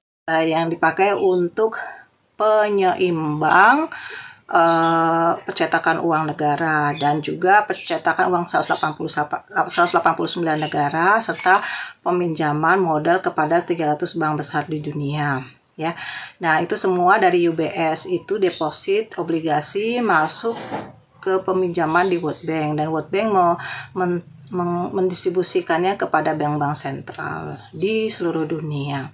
Nah, itulah makanya kenapa 300 bank besar ini adalah masuk ke dalam kategori kolateral dari Ibu Sarinah W.F. Soekarno. Oke. Nah, dalam sistem dan pengelolaan aset perponding itu sebaiknya dilakukan dengan sangat bijak karena ini tanah sangat sensitif sekali, menyangkut dari kepentingan orang banyak ya dan kepentingan negara. Ya, makanya saya memberikan maklumat kepada semuanya perihal tanah perponding, mengenai ketentuan dan pemanfaatan tanah perponding untuk kepentingan bersama, kepentingan rakyat dan kepentingan negara, serta untuk keamanan bagi pertahanan keamanan negara ya, agar kepulauan kita tidak diambil begitu. Jadi ada juga ya wilayah-wilayah di Indonesia seperti Ambon atau Maluku yang ingin merdeka. Dulu pernah menemui saya waktu itu di Kebon Jeruk untuk mereka meminta pembebasan. Ya, jadi orang-orang oknum-oknum di Maluku ini ingin melakukan merdeka sendiri begitu dari Indonesia. Dan orang Maluku ini datang ke Mahkamah Internasional untuk bebas dari Indonesia, dan ternyata dari Mahkamah Internasional dijelaskan untuk bebas dari Indonesia itu harus ada persetujuan dari Ibu Sarinah begitu, karena kolateral tanah dari Maluku masih atas nama Ibu Sarinah. Jadi mereka orang-orang oknum-oknum dari Ambon ini ingin merdeka. Mereka bilang ya, mereka ketemu saya di Kebon Jeruk dan juga mereka bilang kepada saya gitu, mereka ingin merdeka, Bu, saya ingin lepas karena kami miskin begitu, kami punya rempah-rempah tapi kami miskin. Lalu saya bilang sabar, semoga kita ini bisa menjadi negara yang maju ya, tapi bukan maju berjalan atau merayap, majunya harus maju terbang tinggi ya. Not only move forward but we must fly away ya. Jadi kita harus bergerak terbang tinggi gitu loh, biar cepat berkembang. Nah, dari oknum anak-anak ini yang ingin bebas dari Indonesia, mereka bilang, "Memang kamu punya saya bilang kepada mereka, "Memang kamu punya modal untuk mendirikan negara?" Ya. "Oh, kami ada modal dari Falcon dan lain sebagainya." Lalu saya bilang bahwa Falcon itu juga masih kolateral Ibu Sarinah. Bagaimana kamu mau merdeka? Kalau kamu katakan kamu mau merdeka, langkahi dulu mayat saya. Lalu kemudian oknum-oknum orang-orang Maluku yang ingin merdeka ini, mereka menangis gitu ya ketika saya bilang langkahi dulu mayat saya. Saya tidak mau Indonesia tercerai-berai begitu. Nah, oleh karena itu ada ya suatu ketetapan yang saya berikan mengenai ketentuan tanah perponding, agendum dan girik yang merupakan tanah milik aset negara. Ini terjadi adanya suatu perjanjian antara pemerintah Insinyur Soekarno dengan Ibu Retno Dumilah yang zaman dahulu, yang kemudian sekarang digantikan oleh Ibu Sarinah ya, sebagai Ibu Sarinah sebagai pemilik tanah perponding negara, yang kalian bisa cek di Mahkamah Internasional ya. Nah, untuk menuju kesepahaman, menuju mufakat dan legalitas hukumnya harus jelas. Ya, saya maunya tanah perponding ini tidak lagi menjadi tumpang tindih. Harus jelas siapa pemilik tanah perponding dan siapa pengelola tanah perponding, supaya tidak berantem, ya, tidak ada sengketa dan tumpang tindih antara masyarakat dan para pengusaha dengan Pemda. Nah, dalam posisi keadaan politik yang seperti ini, saya ingin pemerintah juga jujur dalam suatu posisi dan keberadaan Ibu Sarinah mengenai ketentuan tanah perponding ini. Ya, untuk menuju kesepahaman, menuju mufakat dan legalitas hukum yang harus jelas, supaya tidak tumpang tindih, supaya tidak ada ancaman perpecahan wilayah gitu ya. Maka legalitas hukumnya jelas ya, di mana pemerintah harus menjelaskan kepada masyarakat siapa pemilik aset tanah perponding atau agendem atau kirik yang sesuai dengan Mahkamah Internasional, yaitu Ibu Ratu Sarinah Soekarno. Kedua, penanggung jawab pengelolaan ya, itu kan dulunya pemerintah, dan saya sekarang mau tambahin Yayasan Ratu Sarinah Soekarno sebagai penanggung jawab pengelolaan, sebagai kontrol dari Ibu Sarinah, yaitu yayasan saya sendiri. 3, penyewa, sewa pakai, kontraktor pengelola, yaitu pemerintah, BUMN, perorangan, dan swasta. Jadi 3 kategori ini harus jelas, legalitasnya harus jelas. Saya sebagai pemilik aset perponding ya, tunggal ya, di Mahkamah Internasional tunggal loh, nggak ada lagi yang lain. Kedua, penanggung jawab pengelolaan, yaitu pemerintah dan Yayasan Ratu Sarinah Soekarno. Ketiga, siapa penyewa dari tanah perponding ini, sewa pakai atau kontraktor pengelola? Pemerintah, BUMN, perorangan, atau swasta. Nah, itu harus jelas, dan itu nanti akan dikerjasamakan dengan pihak kami, begitu, saya dan pemerintah. Nah, bagannya ini ada di sebelah adalah bagan untuk alur dari instruksi sewa pakai atau penggunaan lahan perponding. Nah, mengapa saya bikin aturan seperti ini hukumnya, supaya jelas ya. Jadi kasihan juga bagi perorangan atau bagi masyarakat atau pengusaha yang sudah menggunakan tanah tersebut, tiba-tiba sudah bayar sewa gitu kan, sudah kelola, tiba-tiba ganti pejabat atau ganti ASN, pejabat BPN, kemudian surat sewa dan pengelolaan mereka terputus begitu. Akhirnya mereka tidak bisa mengelola ya, dan banyak mengalami kerugian-kerugian. Nah, ini harus jelas ya. Masa waktunya untuk tanah perponding sebaiknya jangan sampai lebih dari 15 tahun ya. Nah, kalau bisa ini penyewaan perponding itu per 5 tahun dan 10 tahun, dan akan terus diperpanjang supaya nanti anak cucu mereka tidak mengambil alih tanah perponding yang disewa oleh orang tuanya gitu loh ya. Karena kalau terlalu lama jangka waktu penyewaan tanah perponding, hingga dari misalnya dari 15 tahun sampai 100 tahun, anak cucunya itu tidak mengetahui, dia sangka itu adalah hasil warisan tanahnya orang tua mereka, padahal itu tanah perponding adalah aset kumpul dari semua kerajaan di dunia gitu loh, dari semua kerajaan di Nusantara maksudnya gitu, yang untuk nggak bisa diperjualbelikan, tapi untuk sebagai kolateral untuk kepentingan ekonomi negara gitu dan masyarakat ya. Tanah perponding ini tidak bisa dijadikan milik begitu, makanya kedepannya nanti hukum yang berlaku adalah sewa pakai atau guna lahan ini 5-10 tahun aja gitu. Jadi diperpanjang. Jadi biar mereka semua anak cucu mereka yang minjem itu tahu bahwa ini adalah aset negara gitu. Adapun para pihak pengelola semua tanah perponding atau agendum atau girik dari milik atas nama Ibu Sarina ini, untuk kewajiban semua pihak melaksanakan pengelolaan dan pembayaran ya bagi swasta ataupun bagi masyarakat yang menggunakan lahan tersebut bisa melakukan kerjasama atau konsinyasi dengan pihak Ibu Ratu Sarina Soekarno sebagai pemilik dan pemerintah dan Yayasan Ratu Sarina Soekarno sebagai pengelola begitu. Jadi tetap harus bayar sewa pakai, kecuali bagi perumahan masyarakat ya, itu biasanya hibah dari Ibu Ratu Sarina Soekarno, tidak dijual beli. Nah, adapun pembagiannya untuk kewajiban adapun para pihak pengelola semua tanah perponding, agendum dan girik Ibu Ratu Sarina Soekarno, untuk kewajiban semua pihak melaksanakan pengelolaan dan pembayaran atas 1.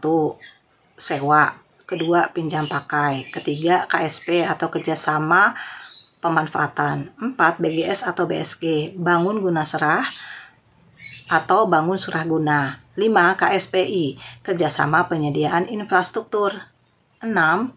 Ketupi atau kerjasama terbatas untuk pembiayaan infrastruktur. Nah, jadi jelas ya, nanti ada bagan-bagan yang saya berikan untuk apa itu namanya,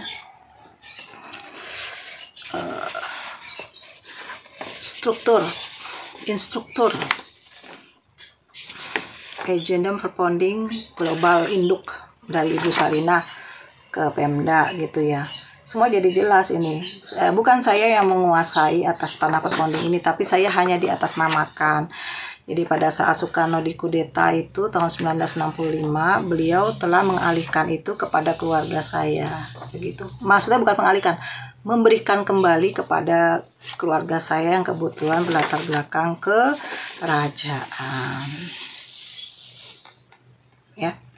Jadi kalau dipikir-pikir ya, saya berpikir bahwa aset keuangan, aset perponding, aset negara itu kan atas nama Ibu Sarina ya. Jadi kalau republik ini tidak cocok lagi, maka saya berpikir untuk merubah demokrasi ke kerajaan aja. Ini adalah perubahan akhir, kita akhir kembali ke awal, yaitu dimana negara ini di awalnya berupa kerajaan, diakhiri dengan republik. Nah, sekarang ini kita kembali aja ke awal. Karakter rakyat adalah ingin kebebasan, tapi kebebasan dengan jalan demokrasi nyatanya malah menjerumuskan pada perilaku korupsi dan sikap individualisme dari para elit politik dan juga daripada pejabat dan oligarki serta para parpol. Jika demokrasi ini dimaknai sebagai musyawarah mufakat, itu bagus dan sesuai bagi jiwa Nusantara. Nyatanya, prakteknya tidak. Maka menurut saya perubahan demokrasi ke kerajaan ini membutuhkan momen yang sangat-sangat krusial, mungkin radikal, demi menyelamatkan bangsa dan negara ini.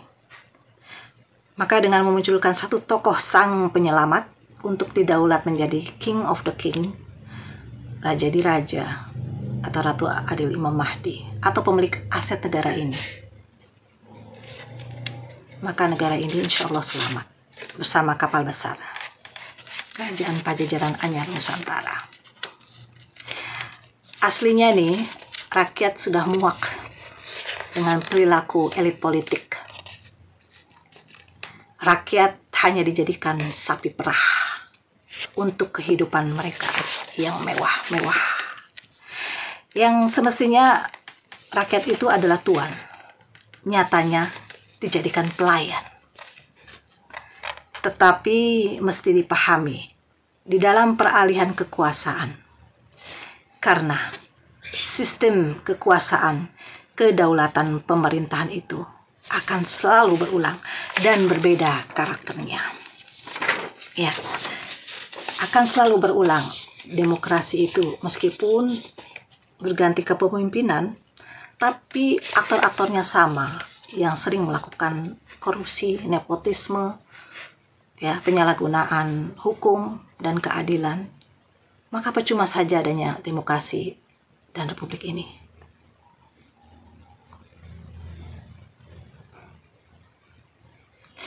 Ketika sebuah kerajaan, maka apa sih kerajaan itu? Maka biasanya otorita kedaulatan kerajaan ada di tangan raja. Raja adalah hukum itu sendiri. Bagaimana wajah suatu negara tergantung dari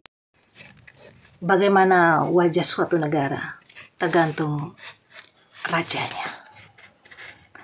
Tetapi kalau kekuasaan ada di tangan rakyat, undang-undang adalah pemimpinnya. Pemimpin harus tunduk pada undang-undang yang dibuat oleh rakyat. Poinnya adalah untuk merubah sistem kekuasaan menjadi kerajaan tidak mungkin melibatkan rakyat. Karena revolusi rakyat justru adalah bisa menjatuhkan kerajaan itu sendiri. Maka apapun dalam bentuk kerajaan tetap perlu dibuat undang-undang yang harus ditetapkan bersama dengan rakyat. Mungkin dalam bentuk parlemen yang baru, bukan berdasarkan dari partai politik, tapi parlemen yang diisi oleh golongan pemuka adat, pemuka budaya, pemuka agama. Nah, pastinya dengan cara ini sangat tepat di dalam parlemen kerajaan. Keputusan undang-undang tersebut mengacu pada kebijakan, dauh, dan sabda raja. Itu baru ampuh, adil, dan subjektif bagi seluruh bangsa dan negara. Kita katakan sebagai monarki konstitusional. Ya, monarki absolut yang merakyat. Mari bergabung bersama Kerajaan Pajajaran Anyar Nusantara. Saya Ratu Salina Soekarno, pemilik aset negara, induk kolateral 189 negara. Wahai pemerintah dan lembaga-lembaga negara yang sedang enak terlena dan keenakan semakin enak mengeruk aset negara untuk kepentingan pribadi dan golongan kalian. Saya katakan negara tidak dalam keadaan baik-baik saja. Boleh dong ada rasa kecewa, sedih, bahwa saya yang punya aset negara, pemilik aset negara, rekening induk 11.000 triliun yang punya saya, bahkan lebih, ada 200 digit dari hasil dividen 75 juta metrik ton emas yang aku simpan di UBS dan di World Bank, serta verponding surat asli yang tersimpan di Mahkamah Internasional dan di PBB, serta surat utang negara, obligasi, surat berharga yang saya miliki.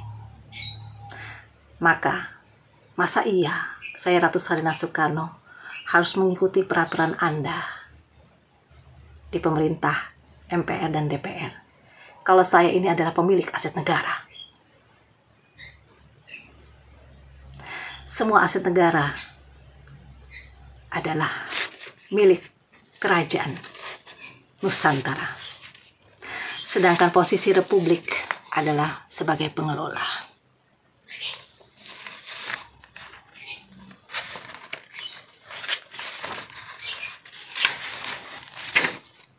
Sudah tidak ada yang arif dan adil, maka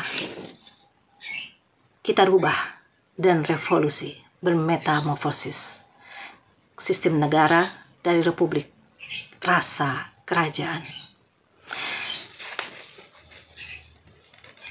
Karena republik sudah merasa sebagai kerajaan yang ingin menguasai dan mengacak aset kerajaan, aset leluhur dan kewalian para nabi yang asli, dan juga menyalahgunakan aset dari pajak-pajak upeti, dan juga merampas, mengacak-ngacak, mengeruk aset rakyat Indonesia. Saya Sarinah yang punya kolateral induk aset negara.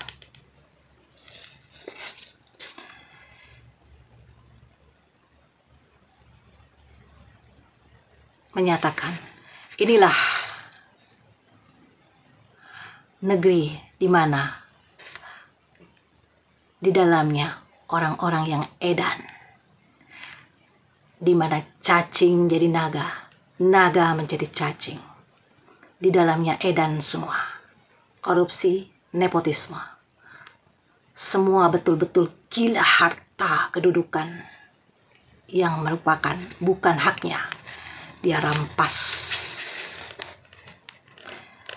Dengan melihat kelakuan pemerintah atau lembaga-lembaga negara, baik eksekutif, yudikatif, legislatif, yang ugal-ugalan dalam memimpin negara ini, dan berdasarkan keadaan masyarakat yang semakin sulit, terhimpit, terjepit sampai ke langit, sulitnya akan peluang pekerjaan bagi anak-anak mahasiswa yang baru lulus dan anak-anak muda. Pertanian dan perkebunan yang mati dan gagal panen. Semua pohon pergi ditebang masuk kantong para pejabat-pejabat. Belum lagi nasib nelayan yang ikannya entah di mana. Rasanya semakin sepi dunia ini. Terasa seperti kuburan. Alam semesta sesaat terdiam, mencekam, dan merinding. Indonesia tidak baik-baik saja. Para petinggi, pejabat yang ambisius membuat ekonomi negara ini makin acak-acakan. Betul, negara ini mengalami pertumbuhan ekonomi. Tapi di sisi lain, pertumbuhan ekonomi untuk para pejabat, kalau untuk rakyat tetap menjerit kesulitan. Tapi untuk negeri Konoha dan rakyat Indonesia saat ini tetap semangat. Matahari terbit dari Ibu Ratu Sarinah Soekarno. Maka saat ini saya menyatakan sepertinya dunia ini sedang perang dunia gila ketiga, di mana para pecinta golongan kepentingan akan jabatan dan harta seolah menjadi negarawan, seolah menjadi pemimpin negara, di mana cacing jadi naga. Padahal Ibu Sarinah pemilik aset kolateral negara. Harusnya Ibu Sarinah yang naga, tapi jadi cacing. Oke. Mari bersama Ibu Ratu Sarinah Soekarno dalam kapal besar Kerajaan Pajajaran Anyar Nusantara, yang asetnya dari zaman dahulu berdasarkan kerajaan-kerajaan Nusantara. Meski nama kerajaan ini berganti-ganti, tapi tetap sama. Kami dari Kerajaan Nusantara sebagai pamomong jagat Nusantara, penjaga aset bumi dan dunia. Nusantara Jaya, Laksana Surga Purwa, Caraka Diningrat, Abadi Jaya sepanjang masa. Merdeka, sejahtera bersama Pajajaran Anyar Nusantara. Kita sejajar, berjajar, meskipun kita king of the king atau raja, tidak ada yang namanya rakyat lebih rendah daripada rajanya. Semua sejajar dalam mendapatkan hak kemanusiaan, hak keadilan, hak kemakmuran, hak kesejahteraan, hak pendidikan, hak kesehatan, dan lain sebagainya. Itu saja bagian ketiga dari Ibu Ratu Sarina Soekarno. Selanjutnya kita nanti akan meneruskan episode keempat perihal Illuminati Breeding Program, ya. Artinya Illuminati itu artinya pencerahan atau mercusuar gitu. Program mercusuar yang terprogram kepada untuk anak cucu pewarisnya. Oke, nanti saya akan jelaskan di episode berikutnya. Terima kasih atas maaf jika ada ketersinggungan antara saya dengan kalian atau antara pemerintah mendengar konsep kerajaan dari Ibu Ratu Sarina Soekarno. Ya, kita sebagai manusia saling bersatu, padu. Kalau mungkin ada yang tidak bisa diperbaiki lagi di Republik ini, ya sudah, kita kembali ke awal, ke kerajaan. Ya, karena juga kan selama ini aset negara ini masih dikelola atas nama Ibu Ratu Sarina Soekarno. Jadi tolonglah pengertiannya untuk beri kebaikan untuk kemaslahatan bersama, kemaslahatan umat. Yang selama ini saya Ratu Sarina Soekarno dibuat surat kematian atas diri saya oleh pihak-pihak oknum pemerintah dan lembaga-lembaga negara, dalam rangka mereka bisa memanfaatkan aset-aset atas nama saya tersebut. Itu saja diawali dengan ketidakadilan bagaimana ke depannya dalam menyusun dan meneruskan serta melanjutkan program di negara ini, ya. Jadi mohon maaf sebelumnya, semoga yang tersinggung tetap tersenyum.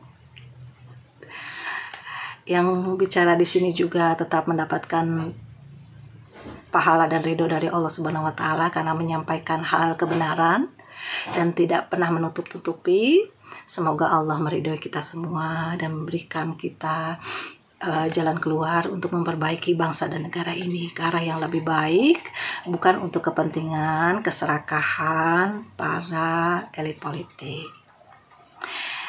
Mohon maaf semuanya kepada rakyat Indonesia untuk semua bersabar dalam menghadapi ujian-ujian yang ke depan kita akan hadapi, baik ujian dari alam semesta maupun ujian dari akibat tingkah laku manusia. Terima kasih dari saya, semoga bermanfaat apa yang saya sampaikan, dan sudah waktunya kita terbuka dan belak-belakan urusan negara ini.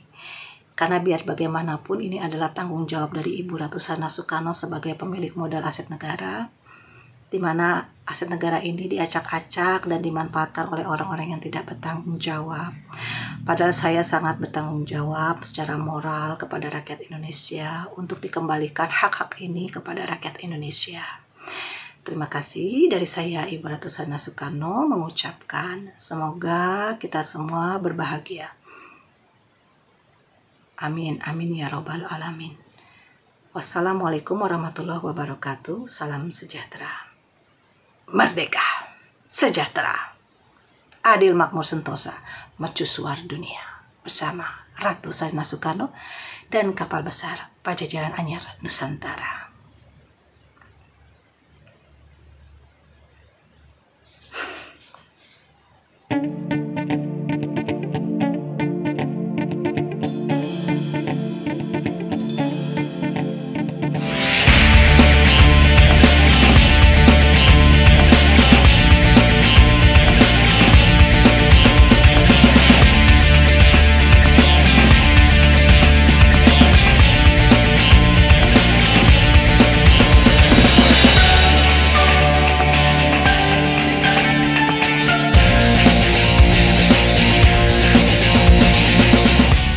Antak Pajajaran Anyar Mercusuar Dunia, Merdeka.